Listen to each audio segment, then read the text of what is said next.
الله يسعد لي مساكم كل خير، أهلا وسهلا. هذا السيف وهذا الرمح. يقول أبو الطيب المتنبي: الخيل والليل والبيداء تعرفني، والسيف والرمح والقرطاس والقلم. هذا من ضمن قصيدة له. يقول السيف يعرفني، والرمح يعرفني، والأرض تعرفني، والقرطاس يعرفني، والقلم لمني كتبت شعر، يعني شعري قوي. والسيف والرمح هذا في الشجاعة، يعني شاعر وشجيع ما علي من أحد. هذا كلام المتنبي، وهو فعلا يقولون كان شجيع المتنبي، يشارك في الحروب. لكن قال له قصيدة ذبحته، ما بالأبيات اللي أول. كان فيه واحد اسمه ضبة العتبي. ضبة هذا كان راجع هو يمه وابوه من الكوفة،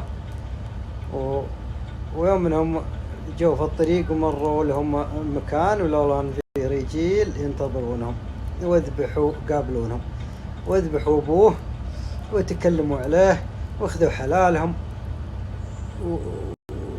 وبغوا يسبون امه بعد، لكن السبي ممنوع عند العرب.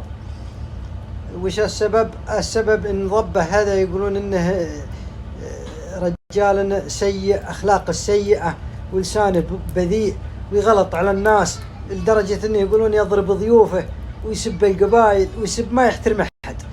واللي حصل له هذا ذبح ابوه وإهانته، هذا كله بسبب بذاءة لسانه وذاه لا الناس. الله يعيدنا وإياكم يا متابعين من سوء الخلق ولؤم الطبع. يعني اللي مثل هذا يضرب ضيوفه ويغلط على الناس، هذا يسمونه لئيم. المهم قتل أبوه وهين وخذ حلالهم كله بسبب سوء خلقه ولآمته.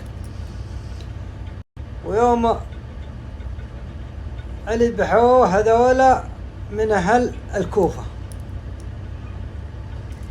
ويوم جاء مرتين ومروا ناس من أهل الكوفة من علية القوم السادة،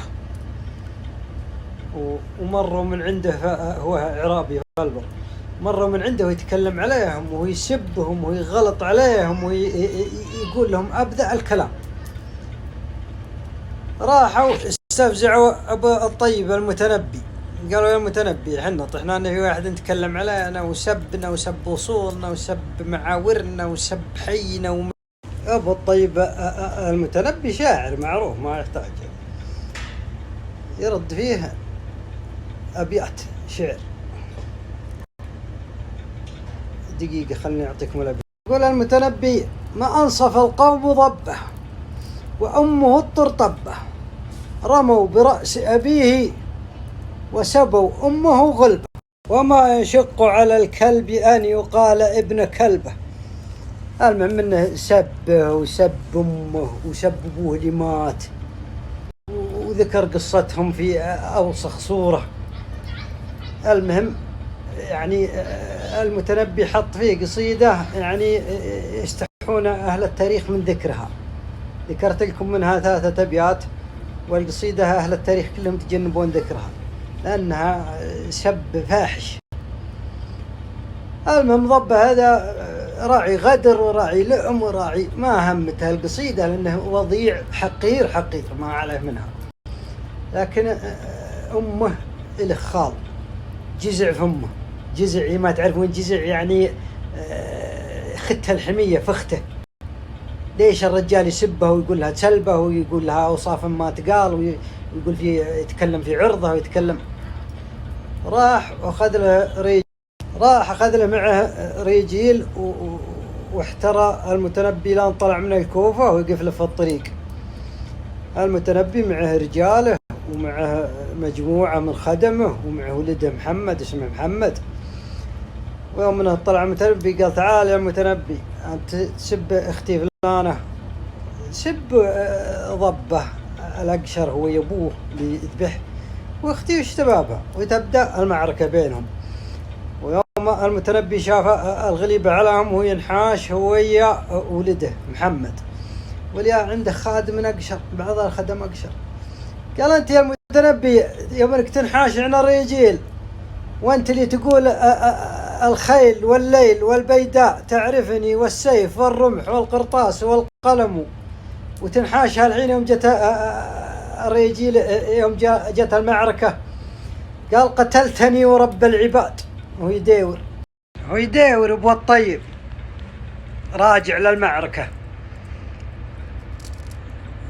اخذتها الطناخة والشجاعة يوم الخادم تكلم على ذكره بالشجاعة ويعود للمعركة، مع أن يقولون القوم اللي مقابلينه عددهم ضعف عدد أبو الطيب وربعه اللي معه. والمعواد ما رجع منه، ذبحوه وذبحوا ولده وخذوا حلالهم وخذوا مالهم اللي معاهم وخذوا خيلهم، ومات أبو الطيب المتنبي وانتهت القصة. وصار سبب موته هالبيتين الشعر اللي ذكره بهم الخادم: الخيل والليل والبيداء تعرفني، والسيف والرمح والقرطاس والقلم. وسلم